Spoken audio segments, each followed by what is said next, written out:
Hi guys! So what's up and welcome back to Kitchen Vlogs.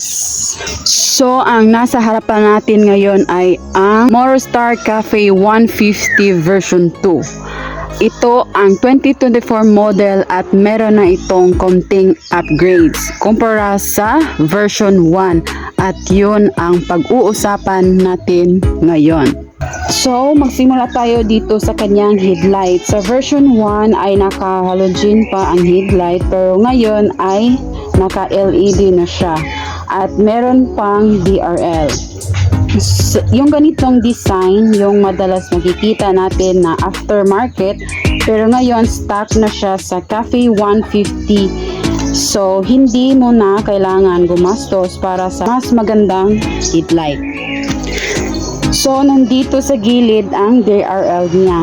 Yan, nakapalibot sa headlight. Tapos, ang nakaganda pa rito, may sarili siyang switch.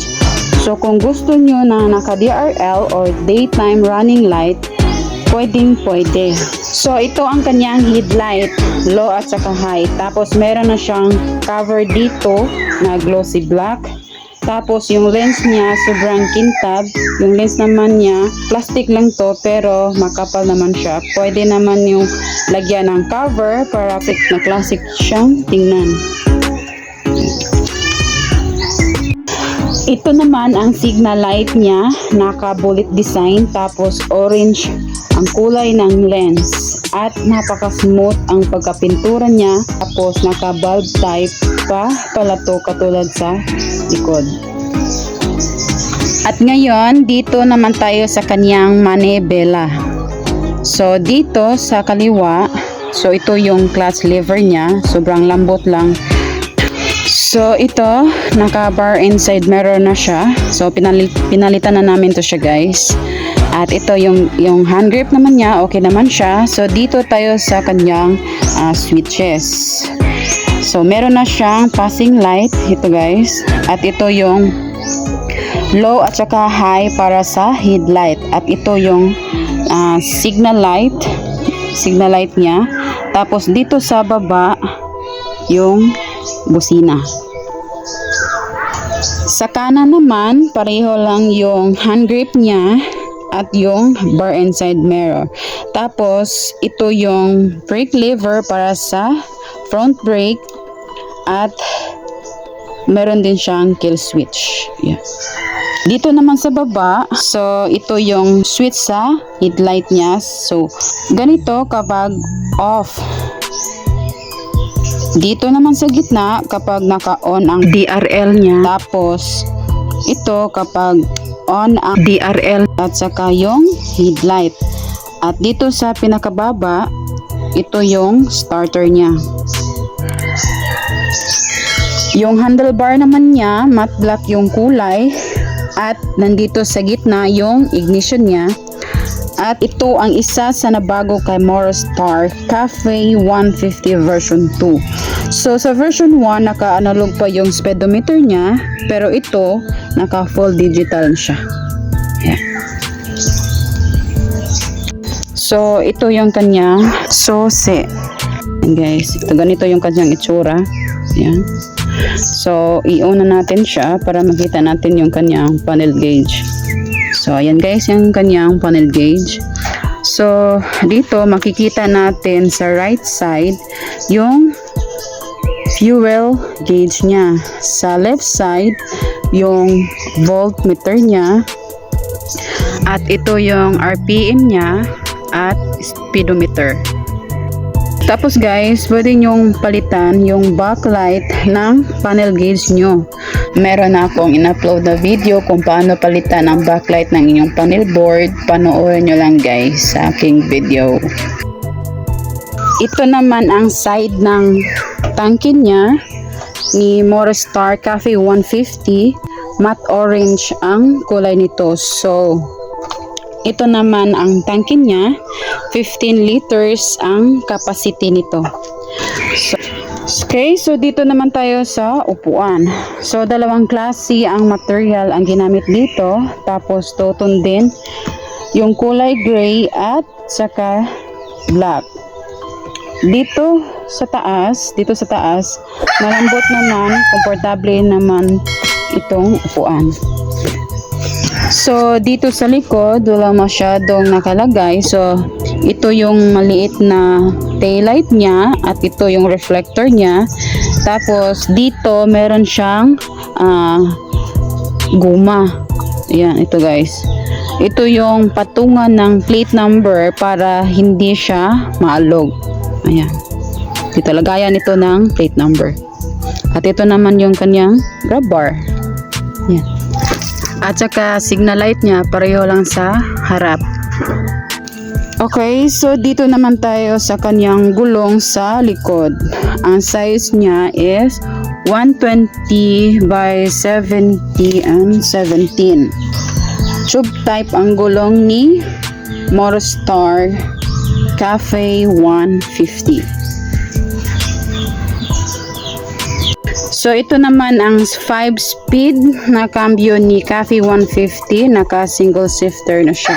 Okay, so ito yung footrest niya, mabalagtot na siya, at ito yung size stand niya. Pag kinakamay mo siya, medyo matigas, pero pag pinapaa mo naman, okay naman siya. At ito yung center stand niya. Ayan, yung kanyang center stand. So, dito naman tayo sa makina niya. Air-cooled pala to. At napakaganda. Black din yung pintura niya. Dito naman tayo sa kanyang bosina ni Cafe 150. Medyo maliit lang siya. Ayan. Medyo maliit lang siya. Pero, pwede naman siyang palitan kung gusto nyo. So, dito naman tayo sa telescopic front fork suspension. Naka-rubber boots na siya. Meron din siyang naka-install na reflector. Ayan. Dito sa gilid. So, ito naman ang brake cable niya at naka-single piston caliper si Cafe 150. Ang size ng gulong niya dito sa harap is 90 by 70 or 17. So, tube type rin. So, balik tayo dito sa likod. Para sa kabilang size naman, ito naman yung shocks niya. Tapos, ito yung tambucho niya. Naka-bullet type na siya at naka-matte black ang pintura niya. Sa version 1 kasi ay stainless yung kulay noon. Ito naman yung brake niya sa likod, naka drum brake pa. Yan, sobrang kintab pa. Ayan.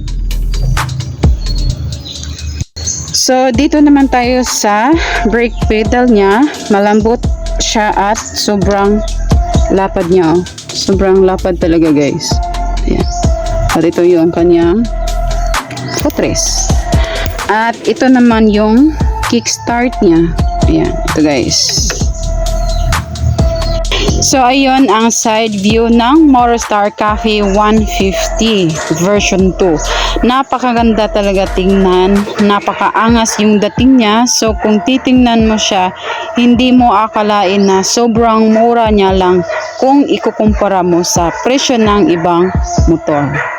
So, ayan. So, magkano nga ba si Morostar Cafe 150? So, dito sa barangay namin guys, kung saan namin siya nakuha sa barangay San Roque, Hinatilan, Cebu. So, dito sa Cebu. So, nagkakahalaga lang naman siya ng 59,000 pesos. So, mura lang siya guys kumpara sa ibang motor. Yung mga gantong cafe. So, dito sa amin guys is 59,000 pesos siya. So, hindi ko alam kung magkano sa ibang lugar. Kasi hindi naman pare-pareho yung mga presyo nila. Diba? May 50,000, 60,000, ganun. So, ayan, meron akong lista dito para hindi ako magkamali. Kung gusto nyo naman ng installment, so ang minimum, minimum down payment niya ay 5,000 pesos. Ang monthly naman niya ay 2,740. So, 2,740 in 36 months or 3 years. At 3,490 naman, 3,490 for 24 months or 2 years. Pero kapag 1 year naman o 12 months is 5,740. So, ayan guys, yung presyo. Kung gusto nyo ng installment, kung wala kayong pang cash.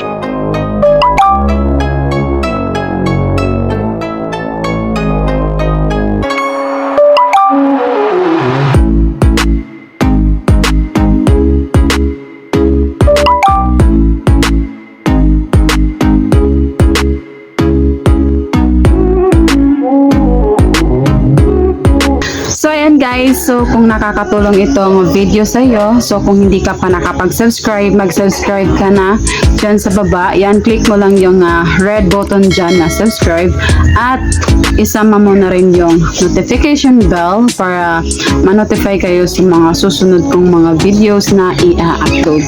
So thank you for watching guys. Bye bye!